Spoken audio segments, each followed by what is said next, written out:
Trauer und Melancholia. Huysmans hizo la sugerencia, Freud la toma, pero enseguida dice, vamos a diferenciar los síntomas y a circunscribirlos a partir del mecanismo, los síntomas y las formas de la enfermedad. Si esto es así, no hay más que una única melancolía, y se subraya en itálicas el énfasis, que tiene el mismo mecanismo y que debería ser curable por el psicoanálisis. O sea, está diciendo que hay muchas melancolías, que hay una melancolía y después otra mezclada y otra. Está diciendo hay una, y de esa es de la cual él quiere elucidar el mecanismo. Mención hecha de los dos casos que han sido tratados con éxito. Técnica: tratamiento durante los intervalos situados entre los ataques. Esto no ha tenido éxito sino en el estado inicial. Es un hecho conocido que la melancolía y la manía no son más que dos fases de la misma enfermedad. Habíamos dicho hace un instante que sí, que en efecto en la antigüedad ya se sospechaba que se trataba de la misma enfermedad con dos caras. Igualmente acontece en las otras neurosis. Por ejemplo, angustia y fobia, como dos caras o dos formas de presentación de lo mismo. Compulsión y lucha de defensa secundaria. Demencia, procesos de curación. Son fases que se presentan del mismo fenómeno. Entonces, por eso manía y melancolía para Freud son dos caras, dos fases de la misma enfermedad. Dice, la melancolía es una tentativa que ha completamente fracasado. La manía es una tentativa secundaria. La primera fracasa y aparece la segunda. La melancolía, luego la manía. Los autorreproches de los melancólicos, que recordemos que esos autorreproches Rank los estaba diciendo, aparente autoacusación de los pacientes después de la pérdida de las personas que fueron próximas. Yo nunca lo amé o no lo amé suficientemente, o si yo no hubiera amado tanto a esta persona. Son autorreproches, dice Freud. La melancolía es una tentativa que ha completamente fracasado, la manía una tentativa secundaria. Los autorreproches de los melancólicos apuntan a otras personas y no son más que reproches vueltos contra la propia persona del individuo. Por eso podrá decir después, esos autorreproches en el fondo son reproches a otros. Entonces, ¿qué autorreproches? Yo no lo amé suficiente, yo nunca lo amé. Esos autorreproches son reproches a otras personas. Después veremos a quién.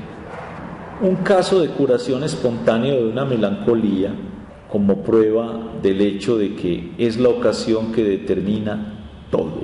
O sea, aquí hay una cuestión, le dice la ocasión, la contingencia es lo que viene a determinar todo, dice Freud. El modelo fisiológico de la melancolía es el afecto del duelo. Ya aquí hay una definición del duelo. ¿Qué es un afecto? Y por eso es que él va a poder comparar lo menos grave con lo más grave, el duelo con la melancolía. La condición de la melancolía es la pérdida de una persona amada. Esa es la condición, una pérdida de algo amado, una persona en este caso. Pero no se llega al final del duelo, tal vez porque es verdaderamente un amor inconsciente, que es algo que ya fue descrito. Entonces cuando el duelo no se llega al final es porque ahí hay un amor inconsciente, verdaderamente inconsciente, que no termina de desprenderse. Ya está diciendo del mecanismo que es algo inconsciente. La manía nace de una contradicción. Yo no lo amé. La cuestión es saber si se llega a tomar conciencia de esa contradicción. Esto depende, y es lo que hay de nuevo en la conferencia, de la cuestión de saber si el individuo llega a abolir su conciencia. Si no llega, si puede continuar a medirse a su ser anterior, permanecerá melancólico. O sea, ahí hay una dimensión importante de si permanece como antes o si es capaz de cambiar algo libidinalmente en él. Si se sigue midiendo con su ser anterior o si da lugar a un ser nuevo. Es lo que infiero. Es necesario agrupar la melancolía con las neurosis narcisistas. Y acuérdense que las neurosis narcisistas era la manera como Freud llamaba la psicosis. Pero es importante que Freud anude la reflexión del duelo y de la melancolía con el narcisismo, que es algo que él acaba de escribir, Introducción al Narcisismo, es algo en lo que en ese momento está pensando desde el punto de vista de la distribución libidinal. La analogía con la demencia precoz se explica por esa característica. La demencia precoz en ese momento era pensada precisamente como una psicosis, lo que hoy llamamos psicosis. La angustia específicamente melancólica está en el fondo de la angustia del órgano. Fíjense qué formulación tan extraña, la angustia del órgano. La angustia narcisista deriva naturalmente del complejo de castración y por eso la angustia. De otra parte, la angustia del yo, Ich Angst, provoca graves síntomas tróficos, mientras que no es el caso para la angustia histérica. Es característica de las mujeres melancólicas que sean frígidas, y pone la palabra en alemán, donde alcanzó a leer como yo anestésico, anästhesisch, pero también pone como una vuelta de la libido o un desvío de la libido.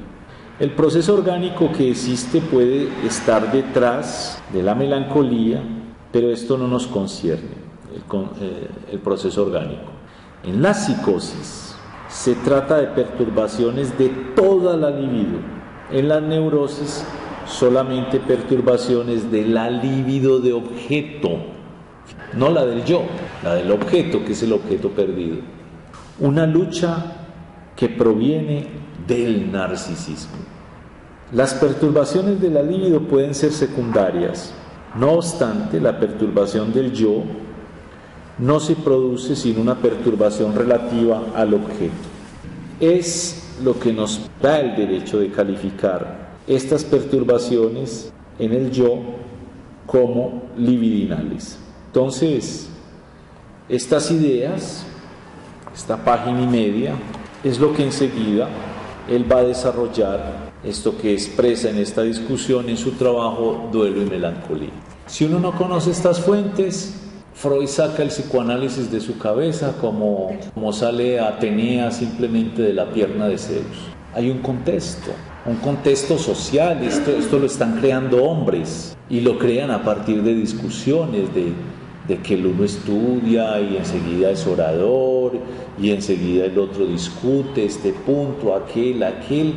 Es decir, el psicoanálisis lo hacemos con los otros, no es Freud por allá solo en su escritorio inventándoselo o solamente a partir de la observación de su clínica. Esto a mí me parece una cosa importante de transmitir hoy aquí, porque digamos cuando uno lee a Freud sin su contexto, viene a predominar en uno una especie del héroe intelectual que pinta Ernest Jones, él en esa soledad, creando una ciencia en medio de la animadversión de toda la comunidad científica. Tenía otros para discutir, otros de los cuales solamente reconocemos a Taus, a Rank, a Abraham, y que digamos hoy nosotros ya hoy no se oye hablar de Eastman. Por ejemplo, ya alguno mencionó acá de que es que Kraepelin tiene una clasificación, es decir, la psiquiatría clásica. Entonces, digamos que me pareció importante para introducir la lectura de este texto, reconstruir brevemente ese contexto intelectual, porque vamos a ver que esas ideas no salen del sombrero. Entonces hay que reconstruir también el diálogo, es decir, Hay esta discusión. Freud interviene, se va con su idea, elabora el manuscrito, se lo pasa a Abraham, quien le da notas, y luego tenemos el texto final. Y recuerden que Freud destruía los textos, los borradores. Entonces tenemos el texto final para reconstruir hacia atrás el ejercicio intelectual por medio del cual llegó a él. Pero ya tenemos la certeza que eso no lo sacó de un sombrero, que antes tuvo que haber metido algunas cosas y ya comenzamos a ver cuáles.